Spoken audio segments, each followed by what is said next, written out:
something else. Panama grows some of the world's most coveted and expensive coffee.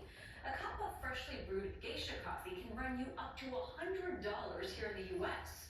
So what makes this coffee so special?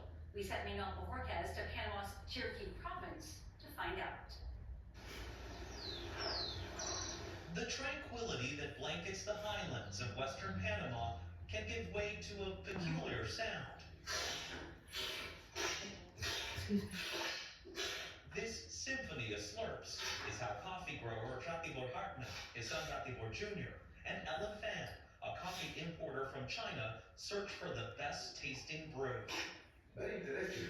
Coffee is juicy. Yes. It's very sweet. Yeah, it's more like a fruity, juicy, sweet cup. Like I got a fruity notes like candy and like grapes. The unusual slurping noise they're all making does have a purpose. It actually aerates the coffee and spreads it around on the palate. This is the latest offering from Hartman's estate, or finca in Spanish. One that he was all too eager to show us, more than 5,000 feet up. Mira esto. Wow. Mira. Esto es especial. This is what's special, he says. It's where earth meets heaven. The altitude and volcanic soil make it the perfect place to grow Panama's famous geisha coffee.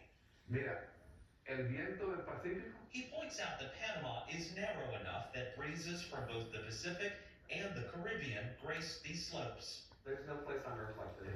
It's like Long Island's vineyards. This is magic. Magical. So much so that Fan flew thousands of miles to see it. So it's safe to say that there's no place on earth quite like this when it comes to growing this type of coffee. Yes, I agree. Like this varietal, like Panamanian geisha is the best. This is it. Yes. You might think the name geisha comes from Japan, but it's a misspelling of Gesha, the region of Ethiopia where this particular bean originates, a misspelling that for some reason stuck. And geisha might not have taken root if it weren't for an experiment by the late Art Price Peterson and his family at Hacienda La Esmeralda. They noticed geisha bushes could survive some unfavorable weather. That inclined us even more like, okay, we have this variety in the seedbeds, we're trusting it, let's try it. And we planted it at the higher altitude. That yielded a coffee unlike any they tasted. In 2004, they entered it into the Best of Panama competition. There was no competition. Judges, international judges, that had been exposed to coffees around the world fell in love with it and gave it on the scoring above a 90. Daniel and Rachel Peterson have been working to top that ever since, experimenting with different varieties, fermentations, drying methods, you name it. Is all the coffee we're looking at here already spoken for? It is. Yeah. Wow. This year, absolutely. The limited supply and meticulous handling have fetched more than $1,000 a pound for their most valuable batch. The Petersons were nice enough to allow even one with a self-admittedly unsophisticated palate take in the floral aromas and taste the notes of cherries and tropical fruit. Well, still number 3. 3 is just a nice complex coffee. All the way through. 100%.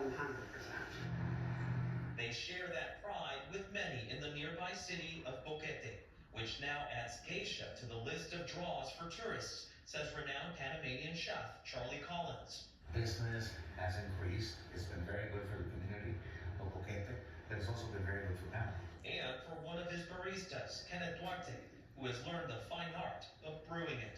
You said this coffee has opened doors for somebody who wants to grow their own coffee or become a world-renowned barista. Yeah. Someone like you. Exactly. Those are ambitions. Yes. That's something you want to do. Yeah.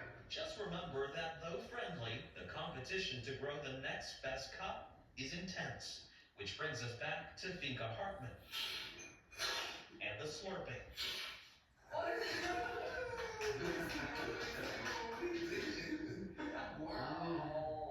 Ellen Fan just selected one of their latest experiments as the best of this batch, his next contender. He also wanted us to take in the aromas in his dehydration room, where he lights up, wondering where these beans will go.